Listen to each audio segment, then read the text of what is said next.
First of all, let me thank all the speakers here for coming here and sharing with us the phenomenal interventions that they are trying to create. So let me start this session. Since all of you are related on creating and working with the youth, and maybe you're working, Daniela, you're working with schools, and you are working with maybe youth. So first is, what is the challenge that you see in actually getting the youth to your center? And then has it been easy to really encourage them, or what is that value addition do people see? Why would anybody come to you? Is it because I heard that, one common thing I realized that nobody is actually marketed. You have not really taken any proactive steps to market yourselves. So what is it that gets people to you?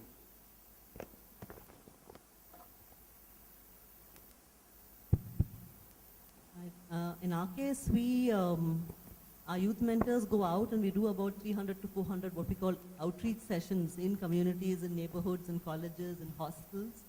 And what strikes a chord is that this is a space where young people feel that they're respected, they're listened to, that they can come and share what they're going through, all their confusions, which they can't share at home or with their teachers or with their peers.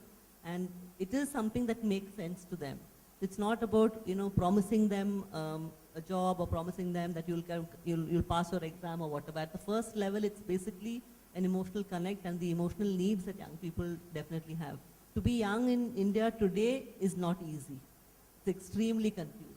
Your parents want you to do something, the market wants you to do something, your teacher wants you to do something, you want to do something else.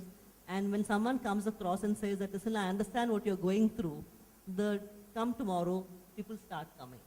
I think it is about making sense and connecting with them at a very fundamental level. And when one is talking to them about livelihoods, then of course it is about talking to them about what they really want to do. There again, it's about the connection. It's more about convincing the youth, because initially they wouldn't really know what it is. It's like today you just switch on the TV and everything that you see, they all want everything. Today, the latest mobile, they would want it. And everything is about money. And the first thing that they expect is, what am I going to earn? And is this all I'm going to earn? Is this all my earning going to be in the beginning? Now this is something one has to understand. So it is a challenge, frankly, to bring in the youth straight away and tell them, look, you have to work it out. It's not easy. Life is not easy. So there is that feeling that, things can happen just like that. That's what we see in many places. We see the media saying something, and people are very happy thinking that my life will be like this guy and that guy. We may have seen a Shah Rukh Khan today and we may say, wow, I want to become an actor. But he has also stood in that same platform, railway platform, slept there in the railway platform. People have forgotten that. Now, that initial struggle to make them understand is the challenge. That is where it is very important that people like us, all of us here, make the youth, tell them that, look, it's not going to be easy, but you can do it. The beautiful thing is, unlike good old days, today you have options, fantastic options.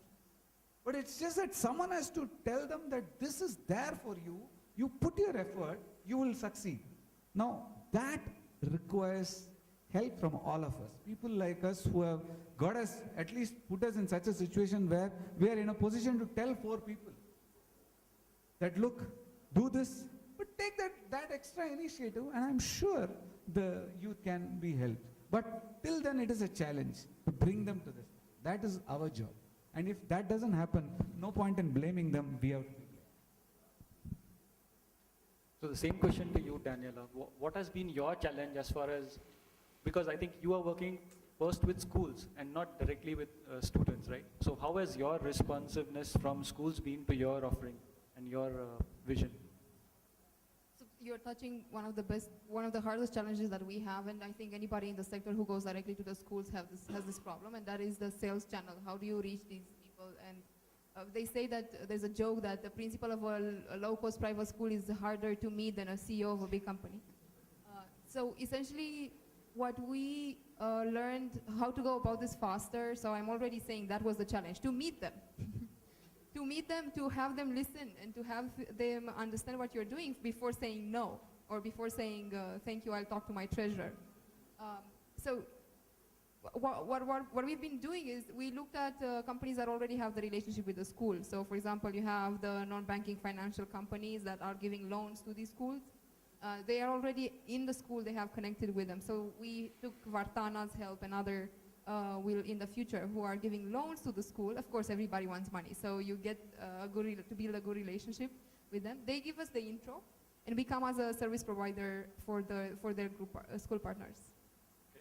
So, are there any questions from the audience? Hi, my name is Himanshu. My question is for all of you.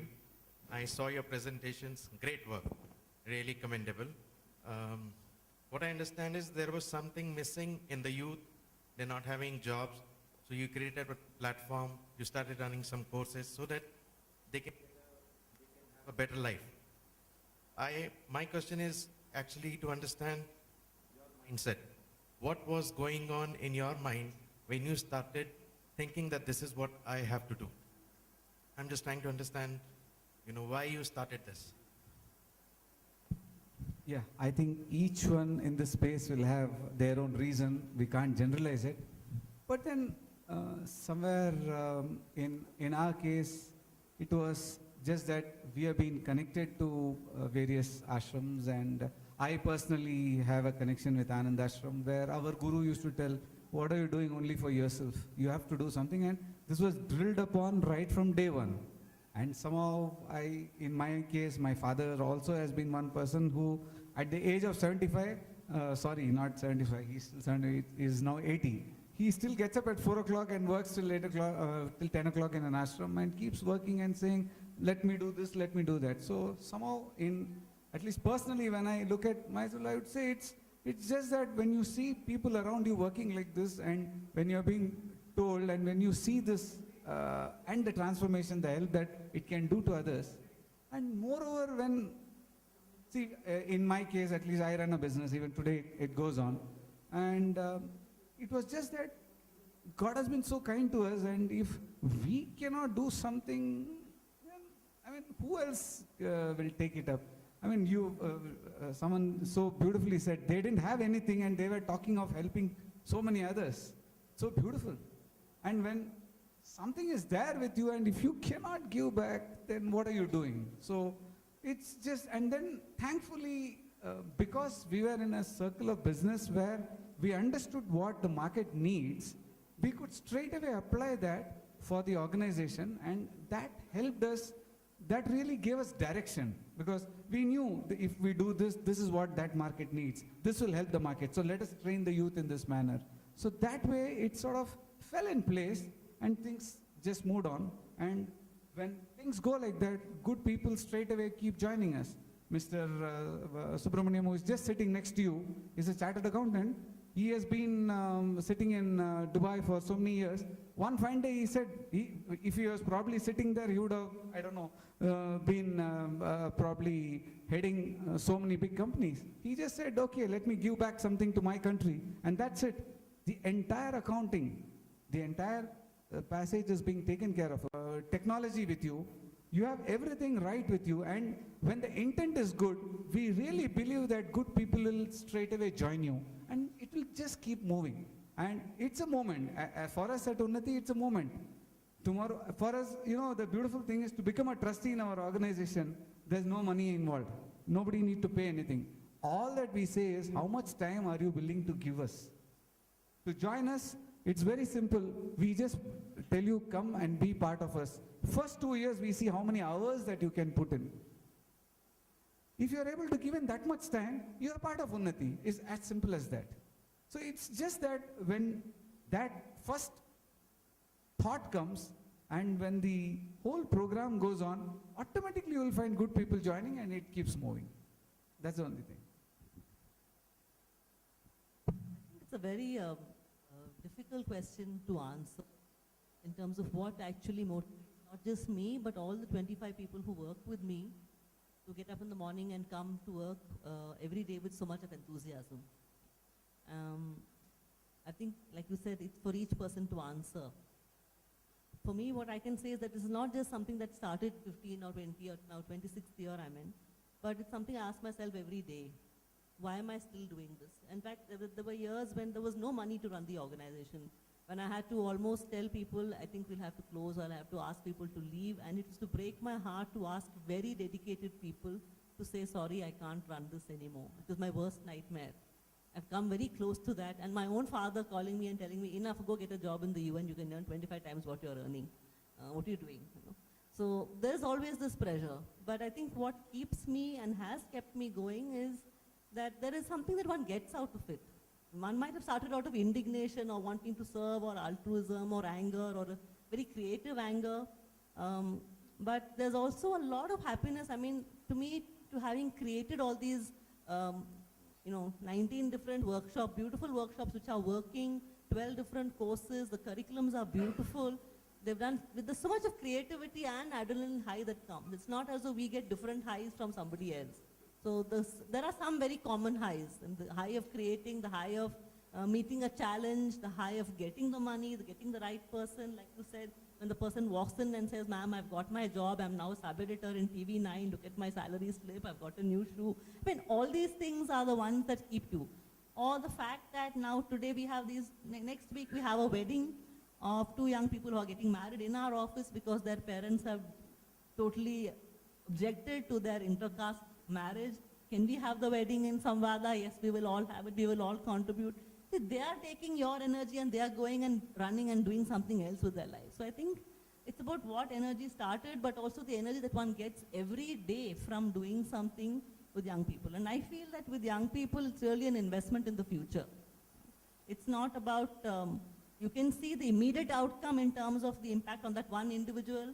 Then there's a medium-term outcome in terms of the impact on that person's family and community. And in 10 years, I can see what I did in Dodblapur. What did we do in Ramnagaram? What are we doing now in Tumkur? What are we doing in Hospet? Hospet, we've been there 6 years. In another 4 years, we would have had so many young girls who are no longer Devadasi's children, right? They will never go back to that. They're all doing different things. Some of them have got their PhDs. They came to our centers. They read their first storybook in our library. So they've never seen a storybook. Right? They've never thought that they can do something apart from what their mothers did. Right? Or you go to Tumkur, it's a town where I used to feel like, what is it? It's like a money-making machine town, all these, commercial educational institutions churning out students like factories. But the students are so alive, they want to know everything. They were so active on the mining issue, so active in the Netravati, any issue you take, they know. And they themselves are running campaigns. They go out and they have ensured that every college in Tumkur where the students are from has got a sexual harassment committee. Right? They ensured that their campus has got a green policy. Right?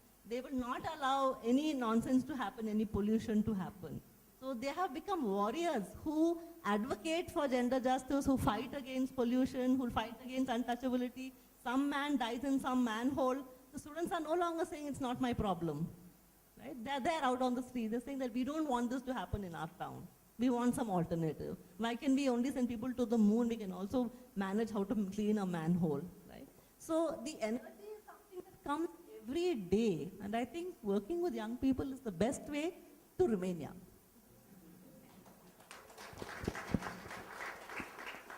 I can skip the answer to this one if the time is not there. Please go ahead. Okay, so in our case, I'm from Romania, Eastern Europe. I've been in India for a few years now, Bangalore, Assam, Telangana, Rajasthan. And what I learned is that, and you should be proud about this, is that India is a bubble of social innovation. And that's because it has so many problems in your face that either you ignore them or you do something about it. And I love the fact that there's so much spirit of initiative. So I'm staying here, and I believe that I should be here rather than in London earning some good money in pounds and doing nothing. So I prefer to dedicate my life to trying something that would sound like this. Imagine you have Google Maps, right? Now, Google Maps is great in telling you how to reach a point A from a point B from point A. Why can't we design? Why doesn't the world have people, some of the best developers in this country which is India, why can't these people be engaged in designing a platform that can track the path to learning of these kids? Imagine how does Nitesh reach from point A to point B in as fast as possible? It's the same thing, Google Maps, right? So our team wants to be the ones who create such a thing. And we want to do that for low-cost families who aspire for a better future, of course. Thank you. I have a question, Mr. Narayan. At one side, where you shown that in 52 weeks, a child is being employable. I mean, you are making him employable. On the other spectrum of it, where we see that thousands and thousands of engineering colleges and all, people are coming out of that, and especially the Tier 3 cities and the Tier C colleges, where actually the students are wanting to have a 5,000 job and they are not getting it. So do you think that there should be some other Unnati kind of platform which should be there to make them employable as well as you are doing for the other sectors? I think it's a very important question that you have raised. This has been coming to us for the last 2-3 years, and last year we set up a Unnati Center for engineering students in Dickinson Road. Because we found that the study told us that 60% of engineering students are jobless. It was shocking. And the further shock there is that from villages, there are youth who have, the parents have pledged their land, their jewelry, everything possible just to see that their youth is going to become an engineer. And what sort of an engineer? They have just, for any project, they pay 500 rupees and it's over. So we asked these youth, what happened? You say you have done engineering, what is it? No sir, for this project we had to give 500 rupees and they did it and gave us. So this is the kind of youth which was coming out there. So when this came up, we started a course. We have designed for engineers. This is also a 50-day model now, where it's a little more intense. We go a little more deep into the subjects. Earlier it was only for one specific area. Now we are trying to take all the engineers possible and we are ensuring that they are all placed. The numbers are not big, we have just started. We are getting around, the first batch had around 15 or odd students, but now we are working on. So now, in fact, this is the real need. So engineering is one. We have also gone one step where we are going to have a program called U Next. It's just U and NXT. Where it's Unnati Next also. What we are trying to tell them is, catch them when they are in the 12th standard. They're going to be 18. We tell the principal, look, you please take care of your classes. We will brush them 100 hours. We will give them life skills, values, and other basic computers. If they have it's the B school kind of a thing. We're not going to the top notch. They don't require all this. So such places we will be going there. We're going to take a 100-hour intervention and we are telling them, we will bring companies to your college, your place, and get you placed. So the college is also happy in one side. The other side is that youth, before he starts really going astray, we are able to hold him there and put him in the path. So we are at Unnati working on all these models. We are working with the next level with IIT colleges and various such places where we can try to give maximum intervention possible. Thank you, sir. Sir, you had a question, right, earlier? Narayan, I had a question with you. So I saw your so-called customers or the companies. I saw big companies, Coffee Days, Taj and all those things. But the smaller companies in the Bangalore, like 12 people, 13 people, they also want assistant, admin assistant. Do you also intend them? No, like I said, these are only a few of them, which is easier for all of us to understand. But we are open to anyone. See, now we are, the aim is to open across. And when you are talking of even 30 centers, churning out 25 students every batch of 50 days, you're going to have a lot of numbers. Every year you're going to get 10,000 youth. So we are definitely happy to partner with every company. Just register with us at Unnati and we will call you, and during the interview period, we will call you and they can come interview and take them. We are extremely happy. See, what we are very clear is, when we give the youth to a company, first choice would be where they get all the social securities. Today, all these big companies are able to provide them ESI, PF, and so, it's even their medical side is taken care of. And we find that those are ignored by smaller players. Not that we are against that. We are happy if it's getting compensated with salary. But the point is, the youth also gets a choice. Now, here are a list, and whoever pays the more, the youth will go and join there. But we are definitely open. Please come to Unnati, just register with us, and when the time comes, we'll call you, and definitely we'll take them. See, I have two questions. Yes, The level of ignorance I'm talking to you. Please ask, sir. What ultimately, if you boil down to what three of you are doing, possibly like you, many others doing, is empowering, getting the confidence, right? Confidence for people to be successful in life, which way you define. Have you ever thought of collaborating with one another?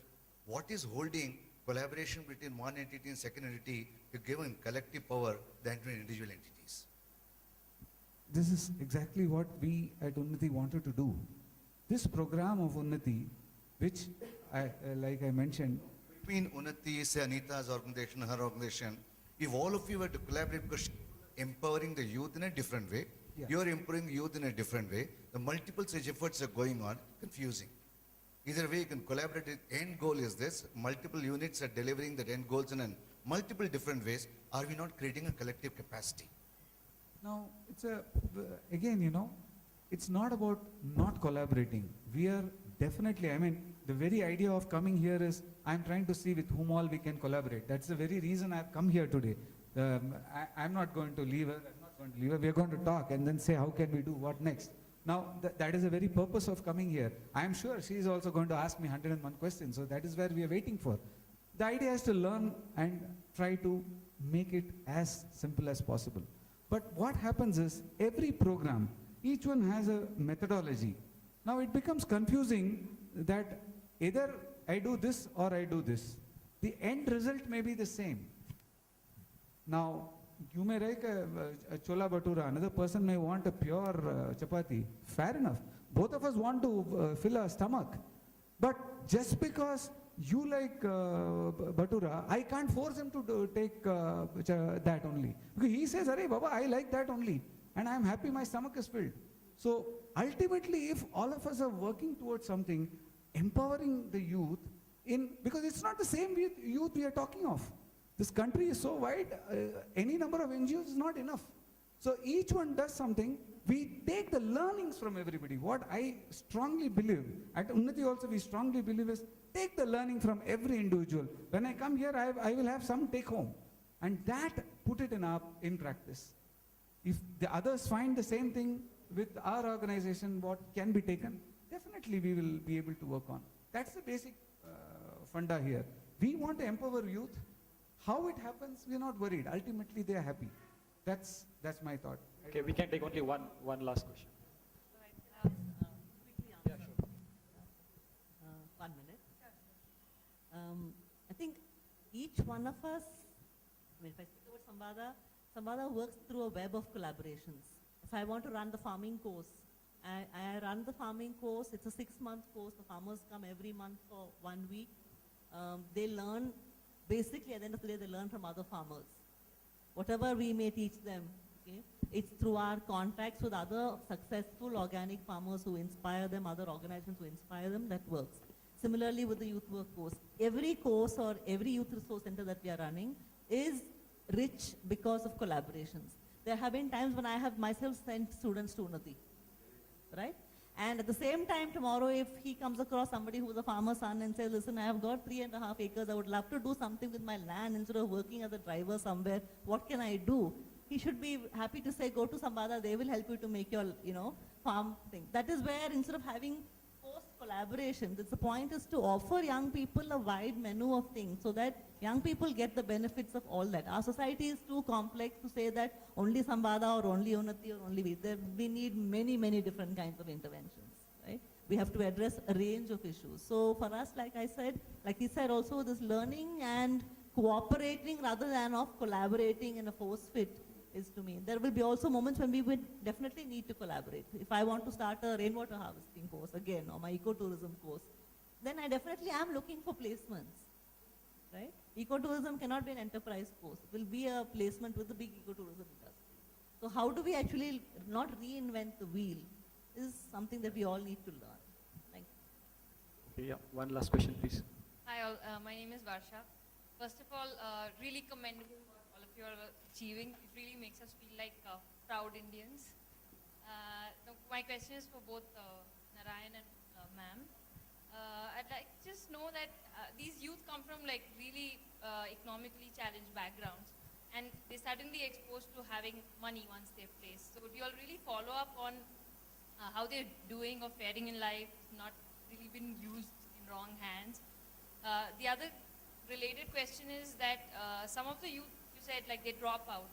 So do you really figure out, you know, a less intensive program for them, or try to get them back on the, you know, bench, because probably they had an interest, but maybe it was too intensive a program or something of not there. The thing about money, you see, money means very different things for us and for people who have not had money.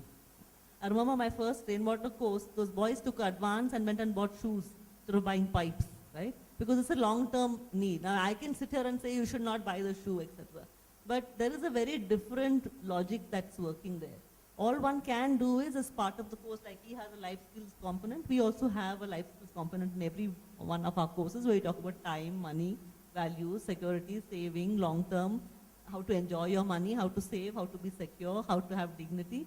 All these are very thing. But the thing is, if it's seen as sermonizing or that we're talking down or buddhi health, then there becomes very different connect. It's more of a sharing of actually what is money and how does one actually handle it. In our case, we definitely have a situation where every young person in the youth resource centers is with us for 4 years. In Baduku, the courses are either for 6 months or 3 months or whatever. But there is a 2-year hand-holding period. That for 2 years, there are continuous follow-up in terms of looking at what they are doing, self-employment, entrepreneurship, or placement. And we also form what we call associations of all those who have passed out of each course. So there's a Child Care Workers Association, a Teachers Association, all that. And after a point, it's not about them looking to us. They have to also look after each other. So the idea is to train, mentor, and then form a network where they can become their own mutual support system. See, as regards the students dropping out, I think that was the second question.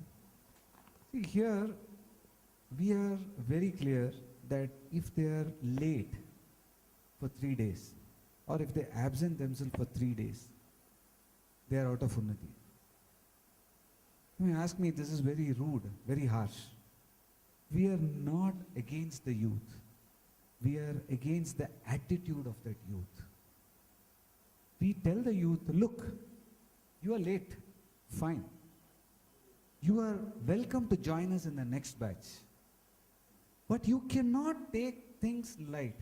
Tomorrow when you go to a company, you go whatever time you feel like. Are they going to accept you? You are just absent 3 days without telling anybody. Is your boss going to keep quiet? So we are very clear, we have nothing against the youth. We are for the youth. But it is important that they realize that things cannot be taken for granted. They have a responsibility. So we are very clear, come join us the next batch. We are okay with it. We will take that boy again. You will find that he is very dedicated. This has happened. Because he has realized, my God, I have wasted 50 days.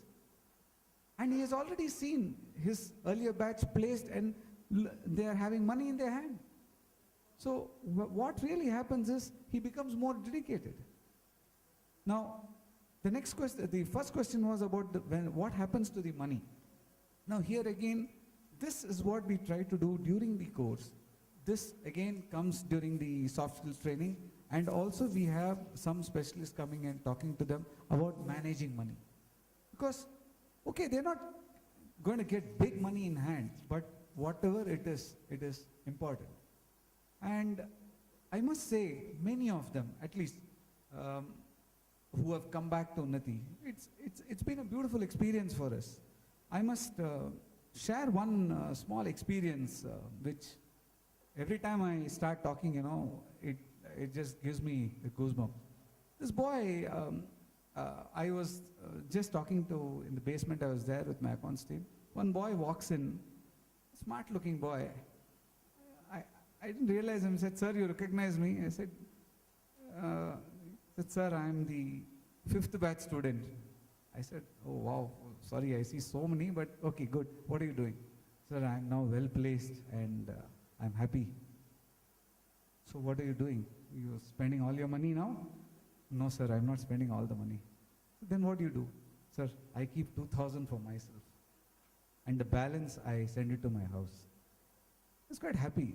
I asked him, "Tell me, after coming here, you're saying all this, what difference has it made to you or your family?" He just told me, "Sir, my parents are eating 3 times a day very happily, sir. I am able to see them eat 3 times a day. What more can we ask?"